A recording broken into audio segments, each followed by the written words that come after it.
नमस्कार साथियों, आप सभी का आपके अपने YouTube चैनल पर मैं स्वागत करता हूं। जैसा कि आपको पता है कि आपके अपने YouTube चैनल पर लगातार उत्तर प्रदेश विशेष में जिला दर्शन सीरीज चल रही है। लगभग इसमें 32-33 जिले हो चुके हैं। आपके सामने अभी वो काउंट करवा दिए जाएंगे कितने जिले हो चुके हैं। और ये क्लास है कि लगातार एक मंडल वाइज सीरीज में चल रही है, यानी कि सबसे पहले आपको एक मंडल बताया जाता है। उस मंडल में जितने भी सम्मिलित जिले होते हैं उन जिलों के बारे में परीक्षा के लिए, जो आपके एग्जाम के लिए इम्पोर्टेंट है, उन सब चीजों की चर्चा की जाती है। सबसे पहले चैनल पे अगर आप नए हैं तो चैनल को सब्सक्राइब कर दीजिएगा, अपने मित्रों के साथ अवश्य शेयर कर दीजिएगा। चलिए आगे बढ़ते हैं, सीरीज को शुरू करते हैं, जिला दर्शन सीरीज। सबसे पहले जैसे आगे बढ़ते हैं तो हमारे सामने एक मैप आता है, ठीक है। ये मैप किसका है? ये मैप उत्तर प्रदेश का मैप है। मैं आपसे भी अक्सर एक कहता हूँ कि आप भी एक मैप जरूर ले लीजिए, भले A4 साइज का हो या दीवार में लगाने वाला हो, किसी भी तरीके का एक मैप हो, वो आप एक मैप जरूर रखिए। उस मैप में आपको कुछ नहीं करना है, सिर्फ 5 मिनट डेली डेली है, 5 मिनट आपको डेली, ठीक है, इस मैप को देखना है। क्या करना है? देखना है।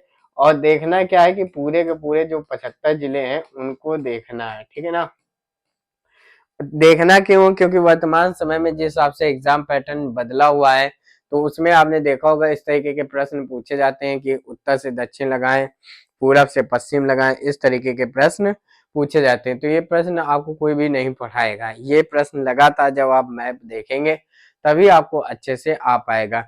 लगभग आप देख लीजिएगा 15 से 20 दिन जब ऐसा करेंगे तो आपको अच्छे से सारी चीजें, हाँ, मैप वाले जिले जो भी 75 जिले हैं वो सारी चीजें आपको अच्छे से पता चल जाएंगे, ठीक है।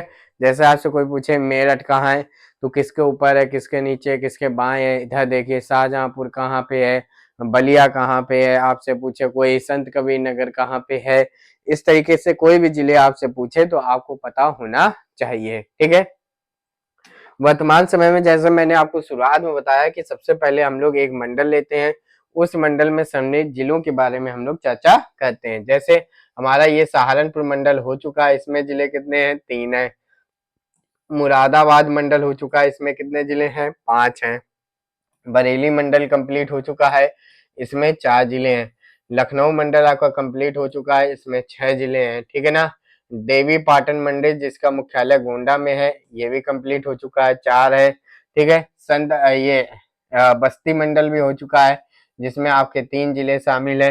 गोरखपुर मंडल भी हो चुका है, जिसमें हमारे कितने? 4 जिले शामिल हैं, ठीक है। तो इतने जिले हो चुके हैं। अब इन सबको आप जोड़ लीजिए, लगभग आपके 20 लगभग 30 तक आपकी संख्या ये पहुंच जाएगी, ठीक है। आज देखिए, आज हमारा वर्तमान में जो मंडल है वो कौन सा है, तो ध्यान रखना, वो मंडल है हमारा आज आजमगढ़ मंडल। ये आजमगढ़, ठीक है, ये आजमगढ़ मंडल हम लोग आज अच्छे से पढ़ेंगे। देखिए सबसे पहले तो ये मंडल है, ठीक है ना। आप ध्यान रखिएगा, आपको मंडल और मंडल में जो सम्मिलित जिले हैं वो पता होने ही चाहिए। ये मंडल है आजमगढ़, इसमें कितने जिले हैं? तो ध्यान रखना, इसमें 3 जिले हैं, ठीक है ना। कौन कौन से जिले हैं? एक तो ये आजमगढ़ है, ठीक है, ये आपका आजमगढ़ है। एक है ये आपका मऊ, और एक है ये आपका बलिया, ठीक है ना। कौन कौन से हो गया? फिर से देख लीजिए, आजमगढ़, मऊ और बलिया, ये सब के सब किसमें? आजमगढ़ मंडल में शामिल जिले हैं।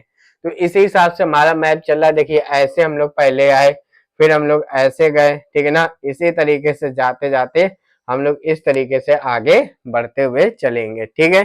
चलिए शुरुआत करते हैं। सबसे पहले आज हमारे आजमगढ़ मंडल की, ठीक है, ये देख लीजिए आजमगढ़ मंडल है और ये यहाँ पे पड़ता है, ये देख लीजिए आजमगढ़, मऊ, बलिया, ठीक है।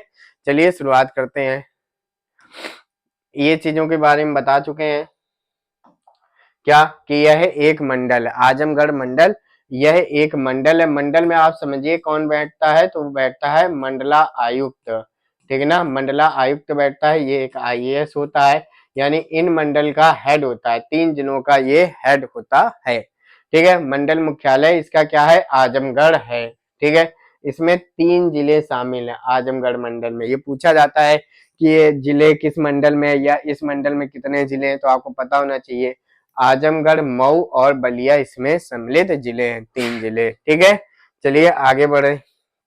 पहला हमारा जिला दर्शन आपका आ रहा है मऊ, ठीक है ना। छोटे छोटे हैं एग्जाम के लिए, तो आज ये पूरा मंडल खत्म हो जाएगा, आजमगढ़ मंडल पूरा खत्म हो जाएगा, क्यों छोटे छोटे हैं ये, ज्यादा इंपॉर्टेंट नहीं है, ठीक है। सबसे पहले मऊ आपसे पूछा जाएगा किस मंडल में शामिल है, तो आपको बताना है आजमगढ़ मंडल में शामिल है। इसका जिला मुख्यालय मऊ है, मऊ का जिला मुख्यालय मऊ है। जिला मुख्यालय मतलब होता है जहां पर डीएम साहब बैठते हैं, जहां पर आपके जिला अधिकारी महोदय बैठते हैं। सीमावर्ती जिले की बात करें, पड़ोसी जिलों की बात करें, तुरंत आप मैप में देखिए, देखिए देवरिया दिखा, बलिया दिखा, गाजीपुर दिखा, आजमगढ़ दिखा और गोरखपुर, ठीक है, ये इसके पड़ोसी जिले हैं। पुराना नाम देखिए क्या नाम है किसका, मऊ जिले का, मऊ नाथ भंजन, क्या नाम है, मऊ नाथ भंजन, मऊ जिले का पुराना नाम है मऊ नाथ भंजन, ठीक है। ओडीओपी की बात करें, वन डिस्ट्रिक्ट वन प्रोडक्ट की बात करें, एक जिला एक उत्पाद की बात करें, तो ये क्या है, कपड़ा उत्पाद, क्या है यहाँ पे, कपड़ा उत्पाद है। कहाँ का हम लोग कर रहे हैं, मऊ का, ठीक है ना, कहाँ का, मऊ का, मऊ जिले को हम लोग पढ़ रहे हैं। यह योजना कब आई थी, यह योजना 24 जनवरी 2018 को आई थी। तुर्की में मऊ कार्ड, ठीक ना, किसमें, टर्किश भाषा में बात कर रहे हैं। तुर्की में मऊ शब्द का अर्थ क्या होता है, तो छावनी या पड़ाव होता है, जिसको हम लोग कहते हैं कैंट, कहते हैं कैंट एरिया, तो उसी को छावनी कहा जाता है, ठीक है। तुर्की में मऊ शब्द का अर्थ क्या होता है, छावनी या पड़ाव होता है। मऊ के वर्तमान स्वरूप की नींव शाहजहां के पुत्र जहांगीर ने रखी थी, कब, 1619 में, ठीक है, ध्यान से रखिएगा। क्या, मऊ के वर्तमान स्वरूप की नींव शाहजहां के पुत्र जहांगीर ने रखी थी, कब, 1619 में।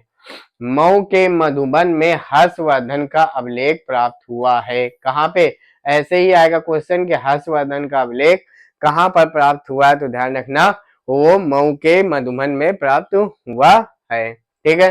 तमसा नदी, ठीक है ना, कौन सी नदी, तमसा नदी, जिसको टोंस नदी कहा जाता है, टोंस नदी के किनारे स्थित है, कौन सा, मऊ जिला। यहीं पर दूरदर्शन का केंद्र स्थित है और उत्तर प्रदेश में कुल 6 केंद्र स्थित हैं। कितनी चीजें हम लोगों ने पढ़ ली।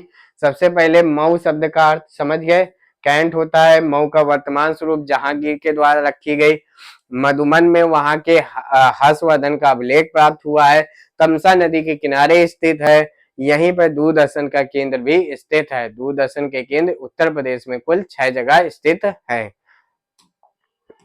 आगे बढ़े, भारतीय बीज विज्ञान संस्थान कहाँ पर है, भारतीय बीज विज्ञान संस्थान ये कहाँ पे है, तो ध्यान रखना है यह मऊ जिले में स्थित है, ठीक है, मऊ जिले में स्थित है। पर्यटक स्थल की बात करें जो कि एग्जाम के लिए है, पर्यटक स्थल यानी घूमने की जगह, लेकिन आप क्या करना है, आपको याद करने की चीज है ये, राज गार्डन मऊ, वन देवी मंदिर, इसको याद रखिएगा, Sheetla Mata Mandir, rose garden, Fantasia water park and resort, इसको आप याद कर लीजिएगा, दो ही याद कीजिएगा, एक तो शीतला माता मंदिर और फंटसिया वाटर पार्क एंड रिजॉर्ट, ठीक है। इतनी चीजें आपको खत्म होती है, मऊ जिले यहीं पे खत्म होता है। चलिए आगे बढ़ते हैं, आगे है जिला बलिया, ठीक है ना, बलिया जिले से है। सबसे पहले आजमगढ़ मंडल में शामिल जिला है, ध्यान रखिएगा, मोस्ट इंपॉर्टेंट यही है। जिला मुख्यालय बलिया ही है, जिला मुख्यालय मतलब मैं बार बार बताता हूँ जहां पर आपके डीएम साहब बैठते हैं। सीमावर्ती राज्य पड़ोसी राज्य कौन सा है, बिहार है। सीमावर्ती जिला पड़ोसी जिले के बारे में बात करें तो देवरिया, मऊ और गाजीपुर। लेकिन सबसे मोस्ट इंपॉर्टेंट आपसे पूछा जाए कि प्रदेश का सबसे पूर्वी जिला कौन सा है, प्रदेश का सबसे पूर्वी जिला कौन सा है, तो वह जिला है आपका बलिया, क्या है, बलिया जिला है प्रदेश का सबसे पूर्वी जिला। ओडीओपी की बात करें, वन डिस्ट्रिक्ट वन प्रोडक्ट की बात करें तो वो क्या है, तो ध्यान रखना बलिया बिंदी, मोस्ट इंपॉर्टेंट है। अगर नहीं याद है, जो चीज नहीं आती वीडियो को पॉज कर लीजिए, आराम से लिख लीजिए, ध्यान रखना बलिया, बलिया बा से बिंदी, बलिया, बलिया की बिंदी, ठीक है। एक जिला एक उत्पाद, तो क्या हो जाएगा यहाँ पे वन डिस्ट्रिक्ट वन प्रोडक्ट का बिंदी उत्पाद। यह योजना कब आई थी, 24 जनवरी 2018 को आई थी। महाजनपद काल में ये कोसल राज्य का भाग था। किसका? कोसल राज्य का भाग था। कोसल महाजनपद की राजधानी क्या थी? वह थी श्रावस्ती। कुछ विद्वानों के अनुसार महर्षि वाल्मीकि की जन्मस्थली भी क्या है? वो है बलिया। ठीक है ना? कुल जैसे कहा है कि महर्षि वाल्मीकि की जन्मस्थली क्या है, तो वह है बलिया। 10 अगस्त 1942 को, कब? 10 अगस्त 1942 को चित्तू पांडे कहाँ के थे? बलिया। बलिया जनपद में एक समानांतर सरकार का गठन किया। बहुत बार पूछा जाता है कि जो चित्तू पांडे थे उन्होंने ब्रिटिश सरकार के समानांतर सरकार का गठन किया। ये चित्तू पांडे किस जिले से संबंधित हैं? तो ध्यान रखना, यह 10 अगस्त 1942 को इन्होंने गठन किया था और ये बलिया जिले से संबंध रखते हैं। मंगल पांडे, ठीक है ना? मंगल पांडे जी का भी जन्म बलिया के नगवा ग्राम में हुआ था। ध्यान रखिएगा, चित्तू पांडे कहाँ के? ये भी बलिया के। मंगल पांडे जी कहाँ के? ये भी आपके बलिया जिले के हैं। ठीक है। ब्रिटिश विरोधी तेवरों के कारण बलिया को ही बागी बलिया कहा जाता है। ठीक है ना? बागी बलिया भी कहा जाता है। तो ध्यान रखिएगा, ये थोड़ी सब इंपॉर्टेंट है, ध्यान रखिएगा। चित्तू पांडे जी का संबंध भी बलिया से है। मंगल पांडे जी का जन्म भी बलिया के नगवा ग्राम से हुआ था और बलिया को ही बागी बलिया कहा जाता है। ठीक है, ध्यान रखना, इन्होंने सरकार का गठन 10 अगस्त 1942 को किया था। महर्षि वाल्मीकि की जन्मस्थली भी बलिया है। ठीक है, चलिए आगे बढ़े। जो भी चीज ना आए आराम से वीडियो को पॉज कर लीजिए। आपका कम समय में आपको अच्छी चीजें मिल रही हैं, क्योंकि यहाँ पे कुछ ऐसा नहीं कि लिख लिख के बताएं तो आपका भी टाइम खराब हो। लगभग 20 मिनट में हर एक क्लास खत्म हो जाती है। आपको जो भी चीज ना है आप आराम से पॉज कर लीजिएगा वीडियो और आराम से लिख लीजिएगा। सबसे आगे बढ़ते हैं, क्या है? सुरहा ताल, या वर्तमान में नाम हो गया इसका लोकनायक जेपी नारायण पक्षी विहार। कहीं कहीं लोकनायक पक्षी विहार भी लिख के आएगा। ठीक है, सुरहा ताल या लोकनायक पक्षी विहार ये भी कहाँ पे है? यह भी आपके स्थित है कहाँ पे? बलिया में। मेला, मेला ध्यान रखना, ददरी मेला, ददरी मेला। ठीक है, ददरी मेला भी कहाँ लगता है? ये बलिया में लगता है। यह एक पशु मेला है। ठीक है ना? पशु मेला भी एक बटेश्वर वाला भी है। ठीक है, वो भी मेला है बटेश्वर वाला। ठीक है, ये बटेश्वर कहाँ पड़ता है? आगरा में। ये भी एक पशु मेला है। तो ददरी हो गया और आपका बटेश्वर हो गया, ये दोनों पशु मेला ही हैं। ठीक है, और ददरी कहाँ लगता है? बलिया में लगता है। पर्यटक स्थल की बात करें जो कि एग्जाम के लिए इंपॉर्टेंट है, भृंगु मंदिर ध्यान रखिएगा, बालेश्वर नाथ मंदिर, बरैया का पोखरा। ठीक है, ये ध्यान रखिएगा।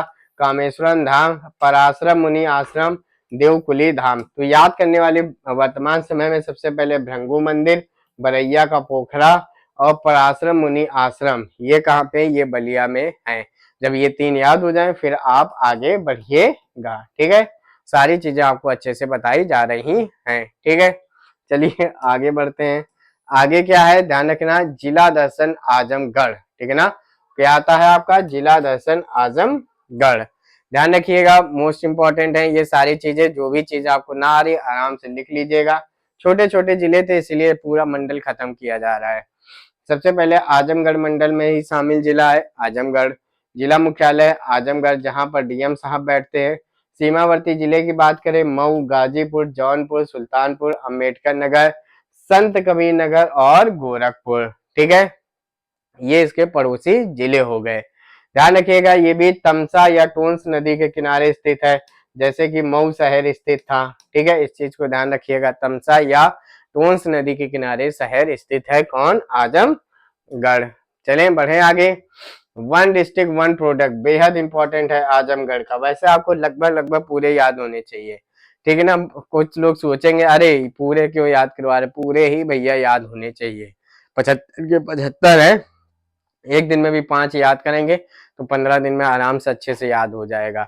अगर ये सोचेंगे कि बहुत ज्यादा है कैसे याद करें तो सोचते ही रह जाएंगे। बहुत से लोग याद कर चुके हैं, इसीलिए मेरी देखिए 2 क्लास चल रही है। एक तो शून्य से सिखाई, ये टॉपिक वाइज चल रही, वहां पे समस्त टॉपिक ले लिए जाते हैं। जैसे एक डिस्ट्रिक्ट एक प्रोडक्ट पढ़ा चुके, एक जिला एक खेल भी पढ़ा चुके, प्रमुख मेले, महोत्सव, राजकीय संग्रहालय, विश्वविद्यालय, इस टाइप के आपके सारे के सारे लगभग 32 टॉपिक कंप्लीट हो चुके हैं। और क्लास लगातार आपकी चल रही है। तो दोनों क्लासों को अच्छे से देखिए, ताकि जो चीज अगर इसमें छूट जाए तो उधर कवर हो जाए, उसमें छूट जाए तो इधर कवर हो जाए। आपको सारी चीजें अब अच्छे से पढ़नी पड़ेंगी, ठीक है। वन डिस्ट्रिक्ट वन प्रोडक्ट की बात करें तो काली मिट्टी से बने उत्पाद, ठीक है ना, ब्लैक पॉटरी जिसको कहा जाता है, ठीक है। ये इसके लिए एक जगह भी फेमस है, निजामाबाद, ये आजमगढ़ जिले में पड़ती है। ध्यान रखना, एक जिला एक उत्पाद, आजमगढ़ का क्या है, तो वह है काली मिट्टी से बने उत्पाद, ब्लैक पॉटरी कहा जाता है। 24 जनवरी 2018 को यह स्कीम आई थी। ध्यान रखना, गीतकार और शायर लिखा है, ठीक है ना, गीतकार और शायर कैफी आजमी का जन्म भी आजमगढ़ में हुआ है। कैफी आजमी, आजमी से आजमगढ़, इनका भी जन्म कहाँ पे हुआ, आजमगढ़ में हुआ। राहुल सांस्कृत्यायन का जन्म 1893 में आजमगढ़ के ग्राम पादेह में हुआ था। ध्यान रखिएगा, दो चीजें मैंने, जैसे आपने गोरखपुर मंडल देखा होगा, मैंने उसमें बताया कि राहुल सांस्कृत्यायन संस्थान कहाँ पे है, तो वो गोरखपुर में है। लेकिन इनका जन्म कहाँ पे हुआ है, किसका, राहुल सांस्कृत्यायन का जन्म कहाँ पे हुआ है, तो ये हुआ है आपके आजमगढ़ में। अगर गांव का नाम आपको पूछा जाए तो ये पदेह गांव का नाम है, ठीक है। यह जिला कौशल साम्राज्य का हिस्सा था, ठीक है। उत्तर पूर्वी हिस्सा मल्ल राज्य में शामिल था। मतलब कि आजमगढ़ जो जिला है, इसमें दो महाजनपद थे, एक तो कौशल था जिसकी राजधानी आपको पता है श्रावस्ती थी, और दूसरा था मल्ल राज्य जिसकी राजधानी कौशाम्बी थी। तो ये समस्त, मतलब कि ये जो जनपद है, महाजनपद, आजमगढ़ जिला दो महाजनपद में रहा है, ठीक है। एक तो हो गया कौशल साम्राज्य और एक हो गया मल्ल महाजनपद। हथकरघा एवं सूती वस्त्र केंद्र कहाँ पे, मुबारकपुर, ठीक है। ये पूछा जाता है कि हथकरघा के लिए प्रसिद्ध मुबारकपुर किस जिले में स्थित है, तो आपको बताना है आजमगढ़ जिले में स्थित है। चलिए आगे, जो चीज आपको ना पता हो आराम से लिख लीजिएगा, कोई भी दिक्कत हो तो बताइएगा। आगे देखिए, यहाँ का पर्यटक स्थल यानी कि आपको याद करने की जगह ये है, घूमने की है लेकिन आपको याद करना है। ब्लैक पॉटरी निजामाबाद, कोई दिक्कत नहीं, याद हो गया। चंद्रमा ऋषि आश्रम, ठीक है, याद हो जाएगा। भैरव बाबा स्थल याद हो जाएगा। दुर्वासा ऋषि स्थल, ठीक है ना, ये याद करना है। अवंतिकापुरी धाम याद करना है ये आपको, ठीक है। चरण पादुका गुरुद्वारा, ठीक है। दौलत इब्राहिम खां का मकबरा याद करना है। माँ पलमेश्वरी देवी का मंदिर ये याद करना है। ऋषि दत्तात्रेय का मंदिर कहाँ पे है, ये भी आपके आजमगढ़ में है। तो याद क्या करना है, ये आपको याद है, ब्लैक पॉटरी निजामाबाद, चंद्रमा ऋषि आश्रम याद करना है, ऋषि दत्तात्रेय का मंदिर याद करना है, माँ पलमेश्वरी देवी, ये पूछा जाता है, नहीं याद हो तो तुरंत लिख लीजिए, ठीक है। दौलत इब्राहिम खां का मकबरा याद करना है। अवंतिकापुरी धाम, इतनी चीजें आपको याद करना है, ठीक है। अगर ना जब ये याद हो जाए तो बाकी क्या आप याद कर लीजिएगा, ठीक है। कोई भी दिक्कत हो तो बताइएगा। उम्मीद है आपको ये क्लास अच्छे से पसंद आई होगी। देखो, अब सारी चीजें डिटेल में पढ़नी इसलिए ज्यादा जरूरी हो गई है क्योंकि वर्तमान समय में आपने देखा होगा कि कुछ इस तरीके से ऑप्शन आता है ABCDE, यानी कि 5 ऑप्शन आते हैं और 5वें ऑप्शन में कुछ नहीं लिखा होता है, सिर्फ छोटी चीज लिखी होती, इनमें से कोई नहीं। यानी कि अब आपको ऊपर के 4 ऑप्शन अच्छे से पता होने चाहिए, तभी आप 5वें ऑप्शन की तरफ जा पाएंगे। तो ये अच्छे से पता कैसे होंगे, जब आप अच्छे से पढ़ेंगे, यानी कि जब आप मेरी दोनों क्लासें देखेंगे, और दोनों सारी प्लेलिस्ट बनी हुई है। उत्तर प्रदेश विशेष के नाम से एक प्लेलिस्ट बनी है जो कि आपकी टॉपिक वाइज चीजें चल रही हैं, और ये जिला दर्शन सीरीज के नाम से प्लेलिस्ट बनी है जिसमें लगभग लगभग आपके ये सारे जिले चल रहे हैं। अगर आप नए हैं तो जरूर जाइए प्लेलिस्ट में और देखिए जाके जो भी पुरानी क्लासें हुई हैं, ठीक है। उम्मीद है आपको ये आज की क्लास अच्छे से पसंद आई होगी, जो कि हमारा आजमगढ़ मंडल था, ठीक है। इसमें 3 जिले शामिल थे, वो तीनों जिलों आपके हम बता दिए गए हैं, ठीक है। एग्जाम के हिसाब से आपकी सारी चीजें कवर की जा रही हैं। उम्मीद है आपको ये क्लास अच्छे से पसंद आई होगी। अगर पसंद आई तो अपने मित्रों के साथ, अपने दोस्तों के साथ, अपने ग्रुप में अवश्य शेयर करें। आप हमारे साथ टेलीग्राम व्हाट्सएप ग्रुप में भी जुड़ सकते हैं। इसके अलावा आप अपने विचारों को व्यक्त करने के लिए कमेंट बॉक्स का यूज कर सकते हैं। धन्यवाद।